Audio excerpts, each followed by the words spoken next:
So here's another evening. ಇಂದು ಮತ್ತೊಂದು ಸಂಜೆ We're going to spend some time listening and hearing God's word. ದೇವರ ವಾಕ್ಯವನ್ನ ನಾವು ಕೇಳುತ್ತಾ ಅದನ್ನು You ಧ್ಯಾನಿಸಲಿಕ್ಕಿದ್ದೇವೆ. know, the Bible says in Romans chapter 10, faith comes by hearing, hearing by the word. ರೋಮ ಪತ್ರಿಕೆ ನೋಡುತ್ತೇವೆ, ದೇವರ ವಾಕ್ಯವನ್ನ ಕೇಳುವುದರ ನಿಮಿತ್ತ ನಮಗೆ ನಂಬಿಕೆ ಹುಟ್ಟುತ್ತದೆ. You know, as Christians, it's very important we just don't stay in the same measure or the same level of faith throughout our life. ನಮ್ಮ ಕ್ರೈಸ್ತ ಜೀವನದಲ್ಲಿ ನಮ್ಮ ಜೀವಿತ ಪೂರ್ತಿಯಾಗಿ ನಮ್ಮ ನಂಬಿಕೆಯಲ್ಲಿ ಒಂದೇ ಹಂತದಲ್ಲಿ ಇರುವುದಲ್ಲ. There are levels of faith that God wants us to grow into. ನಮ್ಮ ನಂಬಿಕೆಯಲ್ಲಿ ಹಂತಗಳಿದೆ, ನಾವು ಅದರಲ್ಲಿ ಬೆಳವಣಿಗೆ ಹೊಂದಬೇಕೆಂಬುದಾಗಿ ದೇವರು ಎದುರು ನೋಡುತ್ತಾನೆ. So that's what you just heard. The scripture says faith comes by hearing and hearing by the word. ನೋಡಿ, ನಂಬಿಕೆ ಆದಂಥದ್ದು ಕೇಳುವ ನಿಮಿತ್ತ ದೇವರ ವಾಕ್ಯವನ್ನು ಕೇಳುವಾಗ ನಮಗೆ ಉಂಟಾಗುತ್ತದೆ. So even as you pay your full attention this evening, listening to the word of the Lord, expect faith to grow in your heart. ದೇವರ ವಾಕ್ಯವನ್ನ ಸಂಜೆ ಸಮಯದಲ್ಲಿ ಕೇಳುತ್ತಿರುವಾಗಲೂ ನಿಮ್ಮಲ್ಲಿ ಆ ನಂಬಿಕೆ ಬೆಳೆಯಬೇಕೆಂಬುದಾಗಿ ನೀವು ಎದುರು ನೋಡಿರಿ. Expect the measure of your faith to increase. ನಿಮ್ಮ ನಂಬಿಕೆಯ ಒಂದು ಅಳತೆಯು ಅದು ಬೆಳವಣಿಗೆ ಹೊಂದಬೇಕು. Because the scripture says without faith it is impossible to please God. ಯಾಕಂದ್ರೆ ವಾಕ್ಯ ಹೇಳುತ್ತದೆ, ನಮಗೆ ನಂಬಿಕೆಯಲ್ಲೇ ಇದ್ದ ದೇವರನ್ನ ಮೆಚ್ಚಿಸುವುದು ಅಸಾಧ್ಯ. We must be a people who are filled with faith. ನಾವು ನಂಬಿಕೆಯ ಭರಿತರಾಗಿ ತುಂಬಿದವರಾಗಿ ಇರಬೇಕು. Even our prayers are supposed to be prayers of faith. ನಮ್ಮ ಪ್ರಾರ್ಥನೆಗಳು ನಂಬಿಕೆ ಒಟ್ಟಿಗೆ ಕೂಡಿದ ಪ್ರಾರ್ಥನೆಗಳಾಗಿರಬೇಕು. Otherwise our prayers are just going to hit the ceiling and come back. ಇಲ್ಲವಾದರೆ ನಮ್ಮ ಪ್ರಾರ್ಥನೆಗಳು ನಮ್ಮ ಮನೆಯ ಮೇಲ್ಛಾವಣಿಯನ್ನ ಒಡೆದು ಮತ್ತೆ ನಮಗೆ ಹಿಂದಿರುಗುತ್ತೆ. Jesus said, if you have a mustard seed of faith, just the small size of faith, you can look at the mountain and tell the mountain to move and it will move. ಸ್ವಾಮಿ ಹೇಳುತ್ತಾನೆ, ನಿಮಗೆ ಸಾಸಿವೆ ಕಾಳಷ್ಟು ನಂಬಿಕೆ ಇದ್ದರೆ ಬೆಟ್ಟವನ್ನ ನೋಡಿ ನೀನು ಇಲ್ಲಿಂದ ಕದಲು ಎಂಬುದಾಗಿ ಹೇಳುವುದಾದರೆ ಅಲ್ಲಿಂದ ಕದಲುತ್ತದೆ. So simple faith can do great things in the kingdom. ಸರಳವಾದಂತ ನಂಬಿಕೆಯು ದೇವರ ರಾಜ್ಯದಲ್ಲಿ ದೊಡ್ಡ ಕಾರ್ಯಗಳನ್ನು ಮಾಡಲಿಕ್ಕೆ ಸಾಧ್ಯ. So we're going to look at how we can develop faith. ನಾವು ಈ ದಿವಸದಲ್ಲಿ ಈ ಕಾಲದಲ್ಲಿ ಯಾವ ರೀತಿಯಾಗಿ ನಂಬಿಕೆಯನ್ನು ನಾವು ಬೆಳೆಸಿಕೊಳ್ಳುವುದೆಂಬುದಾಗಿ ನೋಡೋಣ. You know, we are living in a time and a season that there are so many things that the enemy tries to throw at us as children of God to distract us and to discourage us and to derail us from our faith walk in God. ವೈರಿಯು ನಮ್ಮನ್ನ ಈ ಕಾಲದಲ್ಲಿ ದೇವರ ಚಿತ್ತದಿಂದ ನಮ್ಮ ವಿಶ್ವಾಸ ಜೀವನದಲ್ಲಿ ನಾವು ಸೋತು ಹೋಗುವಂತೆ, ನಮ್ಮ ಮಾರ್ಗ ತಪ್ಪಿ ಹೋಗುವಂತೆ ಅನೇಕ ಕಾರ್ಯಗಳನ್ನ ನಮ್ಮ ಮುಂದೆ ತರುತ್ತಾನೆ. So we're going to look at how Abraham, you know, in the midst of waiting for God's promises to be fulfilled in his life, you know, even in that process of waiting, how did he not give up but continue to believe God until he saw the promise fulfilled? ಅಬ್ರಹಾಮನು ತನ್ನ ಜೀವನದಲ್ಲಿ ದೇವರ ವಾಗ್ದಾನದ ಕಾರ್ಯಗಳು ತನ್ನಲ್ಲಿ ನೆರವೇರುವಂಥದ್ದು ತಡವಾದರೂ ಸಹ ಆ ಒಂದು ಹಂತದಲ್ಲಿ ಆತನು ದೇವರ ಮೇಲಾದಂಥ ತನ್ನ ನಂಬಿಕೆಯನ್ನ ಬಿಟ್ಟು ಬಿಡದೆ ಯಾವ ರೀತಿಯಾಗಿ ಅವನು ಮುಂದುವರೆದನು. You know, John chapter 1 talks about how by him all things were made that was made. Yohan ಬರೆದ ಸುವಾರ್ತೆ 1ನೇ ಅಧ್ಯಾಯ ನೋಡುತ್ತೇವೆ, ಉಂಟು ಮಾಡಲ್ಪಟ್ಟದರಲ್ಲಿ ಎಲ್ಲವೂ ಆತನ ನಿಮಿತ್ತವಾಗಿ ಉಂಟು ಮಾಡಲ್ಪಟ್ಟಿತು. By him, when it talks about by him, it's talking about Jesus, the Logos, the Word. ಆತನ ನಿಮಿತ್ತವಾಗಿ ಎಂಬುದಾಗಿ ಹೇಳುವಾಗ ವಾಕ್ಯವಾದಂತ ಯೇಸು ಕ್ರಿಸ್ತನ ಕುರಿತಾಗಿ ಹೇಳಲ್ಪಡುತ್ತದೆ. So by the word of God, everything that was made. ದೇವರ ವಾಕ್ಯದ ನಿಮಿತ್ತವಾಗಿ ಉಂಟು ಮಾಡಲ್ಪಟ್ಟಂತೆ ಎಲ್ಲವೂ ಸಹ ಉಂಟು ಮಾಡಲ್ಪಟ್ಟಿತು. We see even in Colossians chapter 1, it talks about how the word of the Lord created both the visible and the invisible. ಕೊಲೊಸ್ಸೆ ಪತ್ರಿಕೆ 1ನೇ ಅಧ್ಯಾಯದಲ್ಲಿ ಅದೃಶ್ಯವಾದದ್ದನ್ನ ನಮ್ಮ ದೇವರು ಕಾಣುವಂಥದ್ದನ್ನು ಯಾವ ರೀತಿಯಾಗಿ ಉಂಟು ಮಾಡಿದನು. By him both the invisible and the visible was made. ದೇವರು ಕಾಣುವಂಥದ್ದನ್ನು ಕಾಣದೇ ಇರುವಂತ ಕಾರ್ಯಗಳ ಯಾವ ರೀತಿಯಾಗಿ ಉಂಟು ಮಾಡಿದನೆಂಬುದಾಗಿ ನೋಡುತ್ತೇವೆ. So if by him, who is the word of God, everything that was made, both visible and invisible, that means God's word has the power, has the ability to shift, influence, and impact everything that the word of the Lord has created. ಆತನ ನಿಮಿತ್ತವಾಗಿ ಸಮಸ್ತವು ಆತನಲ್ಲಿ ಎಲ್ಲವೂ ಸಹ ಆತನ ಪ್ರಭಾವ ಬೀರುವುದಕ್ಕಾಗಿ ಎಲ್ಲವೂ ಸಹ ಉಂಟು ಮಾಡಲ್ಪಟ್ಟಿದೆ. So looking at Romans chapter 4, ರೋಮಪತ್ರಿಕೆ 4ನೇ ಅಧ್ಯಾಯ verses 18 to 20. ಅದರ 18ರಿಂದ 20 ವಾಕ್ಯಗಳು. It says, who contrary to hope, it's talking about, this specific passage is talking about Abraham and Sarah. ಈ ವಾಕ್ಯಗಳು ಅಬ್ರಹಾಮನು ಮತ್ತು ಸಾರಾಳ ಕುರಿತಾಗಿ ಹೇಳಲ್ಪಡುತ್ತಾ ಇದೆ. Verses 18, it says, who contrary to hope, in hope believed. ನೋಡಿ, ಈ ಸ್ಥಳದಲ್ಲಿ ನಿರೀಕ್ಷೆ ಇಲ್ಲದೆ ಇರುವಂತಹ ಅಸಾಧ್ಯವಾದದ್ದನ್ನು ನಿರೀಕ್ಷಿಸಿ ಆತ ನಂಬಿದನು. It says, who contrary to hope, in hope believed. ನಿರೀಕ್ಷೆಗೆ ಆಸ್ಪದವಿಲ್ಲದಿರುವಾಗಲೂ ನಿರೀಕ್ಷಿಸಿ ನಂಬಿದನು. The situation and circumstances that Abraham and Sarah was put in to believe God for a child was not easy. ಅಬ್ರಹಾಮನು ಮತ್ತು ಸಾರಾಳು ತಮಗೆ ಮಗು ಕೊಡಲ್ಪಡುವುದಕ್ಕಾಗಿ ನಂಬಬೇಕಾದದ್ದು ಸಾಧಾರಣವಾದಂತ ಒಂದು ವಿಷಯವಲ್ಲ. God had made a big promise to Abraham. ಅಬ್ರಹಾಮನಿಗೆ ದೇವರು ದೊಡ್ಡ ವಾಗ್ದಾನವನ್ನ ಮಾಡಿದನು. That Abraham, you will be a father to many nations. ಅಬ್ರಹಾಮನಿಗೆ ಅನೇಕ ದೇಶಗಳಿಗೆ ನೀನು ತಂದೆಯಾಗಿರುತ್ತೀಯ. But here is Abraham not even with a child. ಇಲ್ಲಿ ಅಬ್ರಹಾಮನಿಗೆ ಒಂದು ಮಗು ಸಹ ಇಲ್ಲ. He might be thinking, God, you said I'm going to be a father to many nations, but I don't even have one child. ಇಲ್ಲಿ ಅಬ್ರಹಾಮನ ಯೋಚಿಸಿರಬಹುದು, ದೇವರೇ ನೀನು ನನಗೆ ಜನಾಂಗಗಳಿಗೆ ತಂದೆಯಾಗಿರುತ್ತೆ ಎಂಬುದು ಹೇಳಿದೀಯಾ, ಆದರೆ ನನಗೆ ಒಂದು ಮಗು ಸಹ ಇಲ್ಲ. And God made it very particular that both Abraham and Sarah, that means from Sarah's womb they will come forth a child. ದೇವರು ಅದನ್ನು ನಿರ್ದಿಷ್ಟವಾಗಿ ಹೇಳಿದನು, ಸಾರಾಳ ಮುಖಾಂತರವಾಗಿಯೇ ಒಂದು ಮಗು ಹುಟ್ಟುತ್ತೆ ಎಂಬುದಾಗಿ. But here it is, we just read in verses 18 of Romans chapter 4, who contrary to hope, in hope believed. ನೋಡಿ, ನಿರೀಕ್ಷೆಗೆ ಆಸ್ಪದವಿಲ್ಲದಿರುವಾಗಲೂ ನಿರೀಕ್ಷಿಸಿ ನಂಬಿದನು. So that he became the father of many nations according to what was spoken. ಅವನಿಗೆ ಹೇಳಲ್ಪಟ್ಟಂತ ಕಾರ್ಯದ ನಿಮಿತ್ತವಾಗಿ ಜನಾಂಗಗಳಿಗೆ ಮೂಲಪಿತೃವಾಗದನು. So shall your descendants be. ನಿನ್ನ ಸಂತಾನವು ಆ ರೀತಿಯಾಗಿ ಇರಲಿ. Verses 19 it says, and not being weak in faith, he did not consider his own body already dead. ನೋಡಿ, ತನ್ನ ದೇಹವು ಆಗಲೇ ಮೃತ್ಯಪ್ರಾಯವಾಯಿತೆಂದು ಅವನು ಅದರ ಕುರಿತಾಗಿ ಯೋಚಿಸಲಿಲ್ಲ. Since he was about 100 years old and the deadness of Sarah's womb. 19ನೇ ವಾಕ್ಯ, ಅವನು ಹೆಚ್ಚು ಕಡಿಮೆ 100 ವರ್ಷದವನಾಗಿದ್ದು ತನ್ನ ದೇಹವು ಆಗಲೇ ಮೃತಪ್ರಾಯವಾಯಿತೆಂದು ಸಾರಾಳಿಗೆ ಗರ್ಭಕಾಲ ಕಳೆದು ಹೋಯಿತೆಂದು ಯೋಚಿಸಿದಾಗಿಯೂ. Verses 20 it says, he did not waver at the promise of God through unbelief, but was strengthened in faith, giving glory to God. ಅವನ ನಂಬಿಕೆಯು ಕುಂದಲಿಲ್ಲ. ದೇವರು ಮಾಡಿದ ವಾಗ್ದಾನದ ವಿಷಯದಲ್ಲಿ ಅವನು ಅಪನಂಬಿಕೆಯಿಂದ ಚಂಚಲ ಚಿತ್ತನಾಗಲಿಲ್ಲ. I've been meditating on this verse the last few days. ನಾನು ಕಳೆದ ದಿವಸಗಳಲ್ಲಿ ಈ ವಾಕ್ಯದ ಮೇಲೆ ಧ್ಯಾನ ಮಾಡುತ್ತಾ ಇದ್ದೇನೆ. It has very deeply impacted my life. ನನ್ನ ಜೀವಿತವನ್ನು ಆಳವಾಗಿ ಪ್ರಭಾವ ಬೀರಿತು. Just looking at Abraham and Sarah's life. Abraham ಮತ್ತು ಸಾರಾಳ ಜೀವಿತವನ್ನ ಗಮನಿಸುತ್ತಾ, when everything was working against their situation, against the promise of God that has come to them. ಅವರ ಪರಿಸ್ಥಿತಿಗೂ ಮತ್ತು ದೇವರ ವಾಕ್ಯಕ್ಕೆ ವಿರುದ್ಧವಾದಂತ ಕಾರ್ಯಗಳಾಗಿ ಇದ್ರೂ ಸಹ, but we read how Abraham, it says in verse 19, not being weak in faith. 19ನೇ ವಾಕ್ಯ ಹೇಳುತ್ತದೆ, ಅವನ ನಂಬಿಕೆಯು ಕುಂದಲಿಲ್ಲ. I always say this, the promises of God over our lives are yes and amen. ನಮ್ಮ ಜೀವನದ ಮೇಲೆ ದೇವರ ವಾಗ್ದಾನಗಳು ಯಾವಾಗಲೂ ಹೌದು ಮತ್ತು ಆಮೇನ್ ಎಂಬುದಾಗಿ.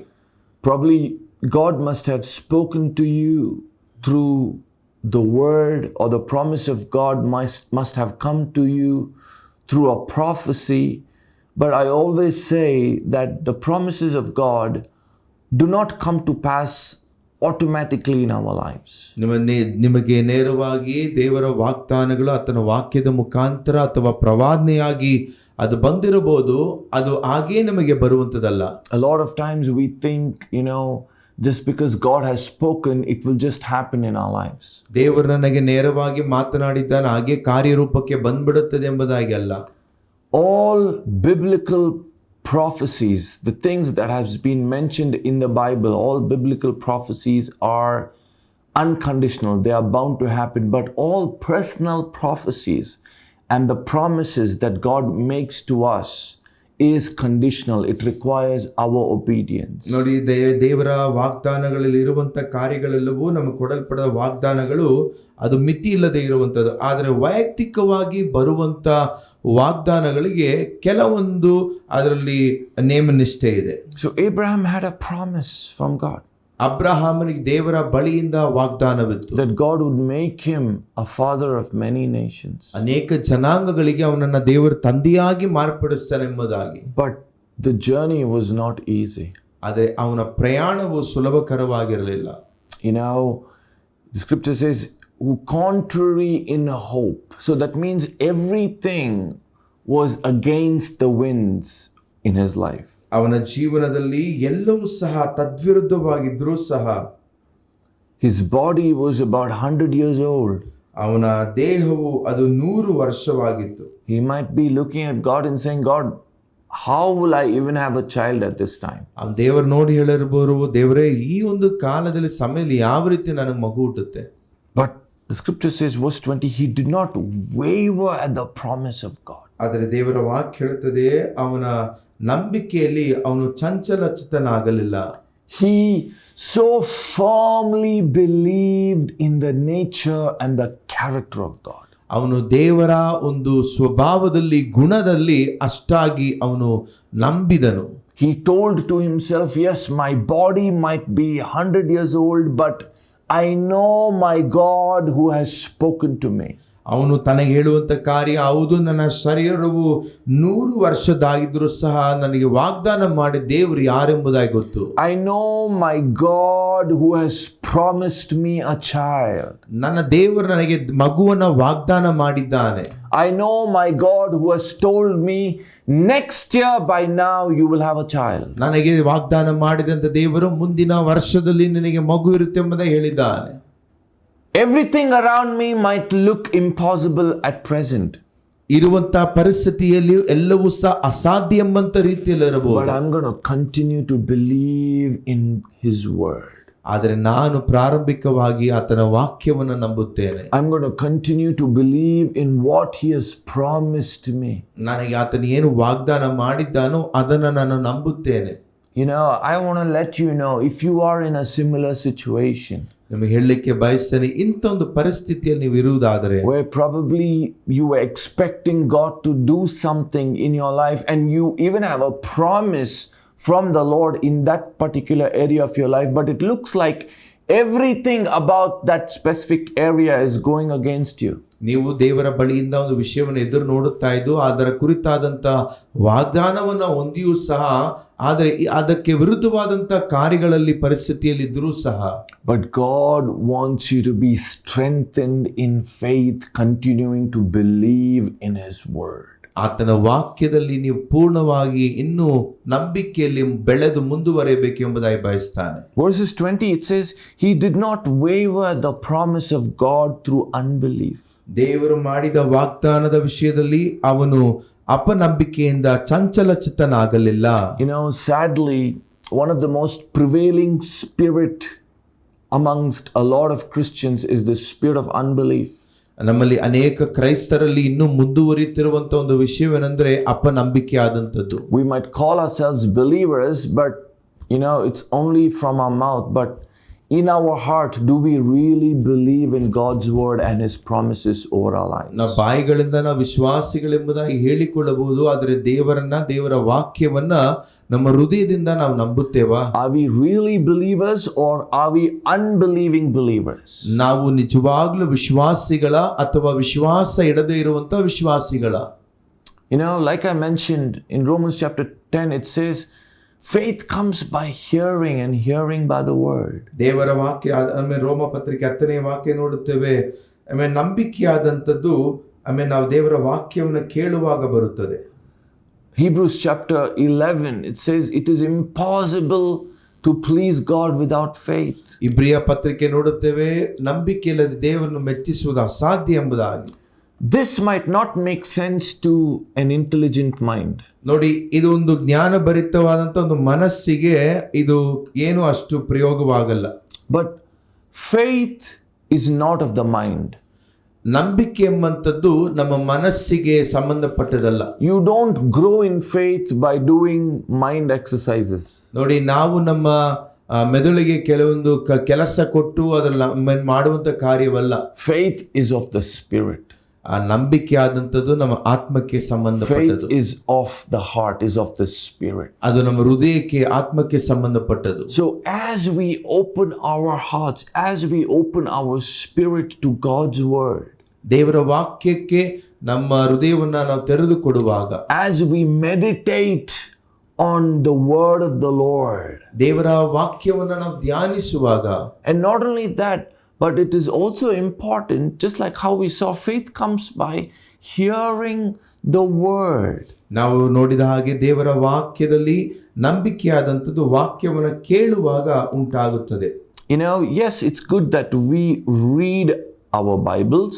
ಖಂಡಿತ ನಾವು ನಮ್ಮ ಸತ್ಯವೇದವನ್ನು ಓದುತ್ತೇವೆ. Faith can grow when we read the word. ವಾಕ್ಯ ಓದುವಾಗ ನಮ್ಮ ನಂಬಿಕೆ ಬೆಳೆಯುತ್ತದೆ. Faith can grow when we read different passages from the Bible of the amazing things God has done, even as we read throughout the scriptures. ದೇವರು ಮಾಡಿರುವಂತಹ ಮಹಿಮೆಯ ಕಾರ್ಯಗಳನ್ನು ವಾಕ್ಯಗಳಲ್ಲಿ ಓದುವಾಗ ನಮ್ಮ ನಂಬಿಕೆ ಬೆಳವಣಿಗೆ ಹೊಂದುತ್ತೆ. But the scripture also says faith comes by hearing the word. ಆದರೆ ದೇವರ ವಾಕ್ಯ ಹೇಳುತ್ತದೆ, ನಂಬಿಕೆಯು ನಾವು ವಾರ್ತೆಯನ್ನ ದೇವರ ವಾಕ್ಯ ಕೇಳುವಾಗ ನಮ್ಮಲ್ಲಿ ಬೆಳೆಯುತ್ತದೆ. So right now, even as you are listening to me, the word of the Lord is helping you develop your faith. ಈಗಲೂ ಸಹ ನೀವು ನನ್ನನ್ನ ವಾಕ್ಯ ಕೇಳುತ್ತಿರುವಾಗಲೂ ನಿಮ್ಮಲ್ಲಿ ನಂಬಿಕೆ ಬೆಳೆಯುವಂತೆ ದೇವರ ವಾಕ್ಯವು ಕಾರ್ಯ ಮಾಡುತ್ತಾ ಇದೆ. And this is why being part of a community, being part of a local church is so important. ಅದಕ್ಕಾಗಿಯೇ ನಾವು ಸ್ಥಳೀಯ ಸಮುದಾಯದಲ್ಲಿ ಒಂದು ಸಭೆಯಲ್ಲಿ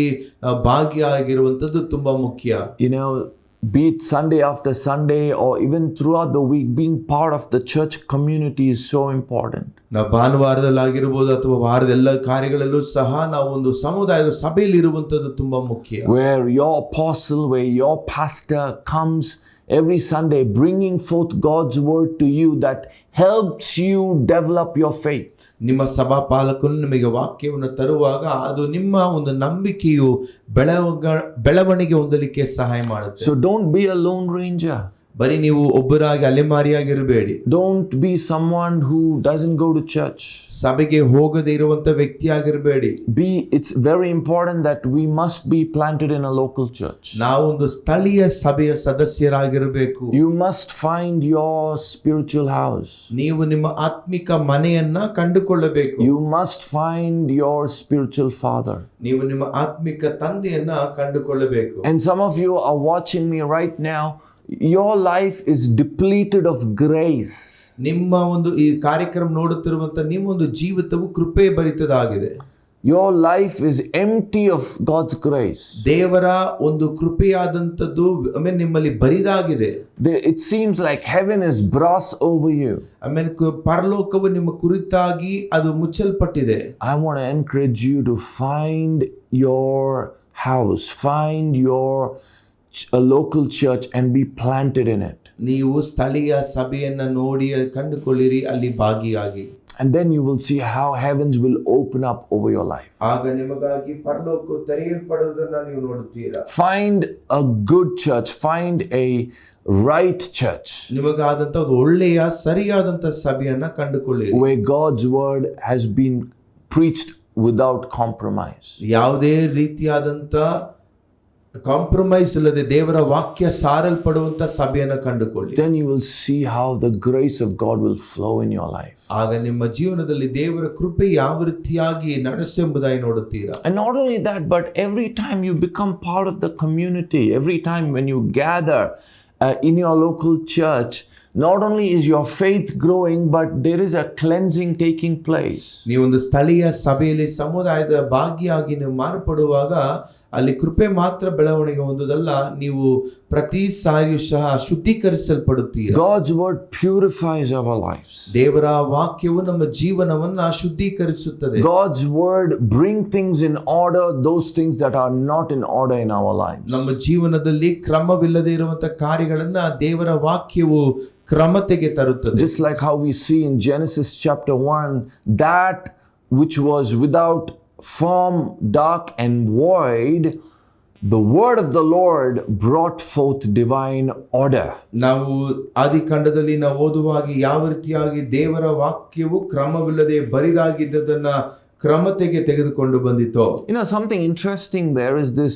The scripture says, even though the earth was without form, dark and void, the Spirit of God was still hovering upon the waters. ನೋಡಿ, ದೇವರ ವಾಕ್ಯ ನೋಡುತ್ತೇವೆ, ಭೂಮಿಯು ಕ್ರಮವಿಲ್ಲದೆ ಬರಿದಾಗಿದ್ದರೂ ಸಹ ದೇವರ ಆತ್ಮನು ಜಲಸಮೂಹಗಳ ಮೇಲೆ ಚಲಿಸ್ತಾ ಇದ್ದನು. But the Holy Spirit was waiting on the word of the Lord for it to act.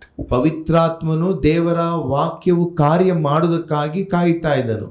So God's word must be the highest authority in our lives. ನಮ್ಮ ಜೀವನದಲ್ಲಿ ದೇವರ ವಾಕ್ಯವೇ ಅದು ಮೂಲ ಅಧಿಕಾರವುಳ್ಳದಾಗಿರುತ್ತದೆ. Another way you can develop faith is by praying in the Spirit. ಇನ್ನೊಂದು ರೀತಿಯಲ್ಲಿ ನಮ್ಮ ನಂಬಿಕೆಯನ್ನು ಬೆಳೆಸಿಕೊಳ್ಳಕ್ಕೆ ಸಾಧ್ಯ ಅಂದ್ರೆ ನೀವು ಆತ್ಮದಲ್ಲಿ ನೀವು ಪ್ರಾರ್ಥಿಸುವುದರ ನಿಮಿತ್ತವಾಗಿ. Pray in tongues. ಅನ್ಯ ಭಾಷೆಯಲ್ಲಿ ಮಾತನಾಡಿ. Take at least a week, take at least a day or two in a week to fast and pray, to spend in that time of prayer, spend more time just praying in the Spirit. ನೀವು ವಾರದಲ್ಲಿ 1 ಅಥವಾ 2 ದಿವಸಗಳನ್ನು ಉಪವಾಸದಲ್ಲಿ ತೆಗೆದುಕೊಳ್ಳಿ, ನೀವು ಪ್ರಾರ್ಥಿಸುವ ಈ ಸಮಯದಲ್ಲಿ ನೀವು ಆತ್ಮದಲ್ಲಿ ಅನ್ಯ ಭಾಷೆಯಲ್ಲಿ ಮಾತನಾಡಿ. As you pray in the Spirit, the Bible says you speak mysteries unto God. ದೇವರ ವಾಕ್ಯ ಹೇಳುತ್ತದೆ, ನೀವು ಅನ್ಯ ಭಾಷೆಯಲ್ಲಿ ಮಾತನಾಡುವಾಗ ನೀವು ದೇವರೊಟ್ಟಿಗೆ ರಹಸ್ಯಗಳನ್ನ ಮಾತನಾಡ್ತೀರಾ. And we also see in Romans chapter 8, as we pray in tongues, as we pray in the Spirit is praying through us with groanings that cannot be uttered.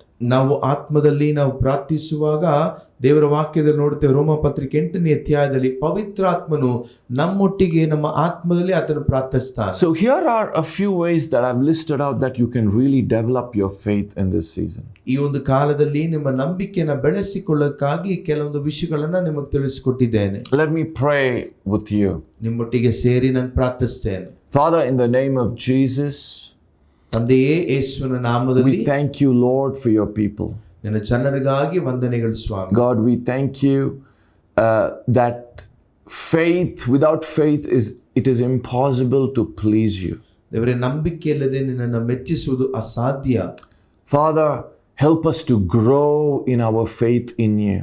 ನಮ್ಮ ನಂಬಿಕೆಯಲ್ಲಿ ನಿನ್ನಲ್ಲಿ ಬೆಳೆಯಲಿಕ್ಕೆ ಸಹಾಯ ಮಾಡಿ. Help us to grow in our faith in your word. ನಿನ್ನ ವಾಕ್ಯದಲ್ಲಿ ನಾವು ನಂಬಿಕೆಯಲ್ಲಿ ಬೆಳೆಯಲಿಕ್ಕೆ ಸಹಾಯ ಮಾಡಿ. Holy Spirit, strengthen our faith. ಪವಿತ್ರಾತ್ಮನೇ, ನಮ್ಮ ನಂಬಿಕೆಯನ್ನ ಬಲಪಡಿಸು. When we go through situations and trials that seems like everything around us is working contrary to your promise, Lord, strengthen our faith. ದೇವರೇ, ನಿನ್ನ ವಾಗ್ದಾನಕ್ಕೆ ವಿರುದ್ಧವಾಗಿ ಎಲ್ಲವೂ ಸಹ ನಮ್ಮ ಜೀವನದಲ್ಲಿ ನಡೆಯುತ್ತಾ ಇದ್ದರೂ ಸಹ ನಮ್ಮ ವಿಶ್ವಾಸವನ್ನ ನಂಬಿಕೆಯನ್ನು ಬಲಪಡಿಸು. Lord, we read of Abraham in Romans chapter 4 saying he never wavered in faith.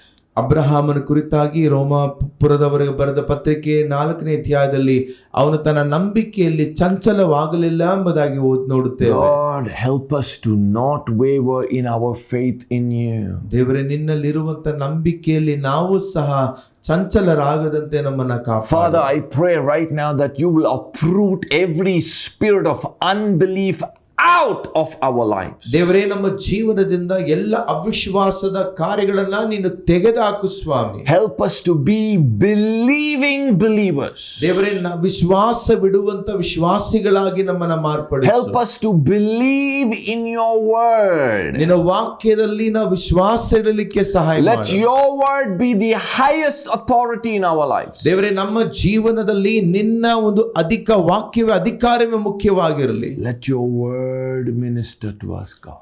ನಿನ್ನ ವಾಕ್ಯವು ನಮ್ಮಲ್ಲಿ ಕಾರ್ಯ ಮಾಡಲಿ In the Swami. name of Jesus we pray. ಯೇಸುವಿನ ನಾಮದಲ್ಲಿ ಪ್ರಾರ್ಥಿಸ್ತೇವೆ. You know, if you watch this program today ಈ ಒಂದು ಕಾರ್ಯಕ್ರಮವನ್ನ ನೀವು ವೀಕ್ಷಿಸುವುದಾದ್ರೆ and you are sitting there and probably asking yourself, I don't know who this God is.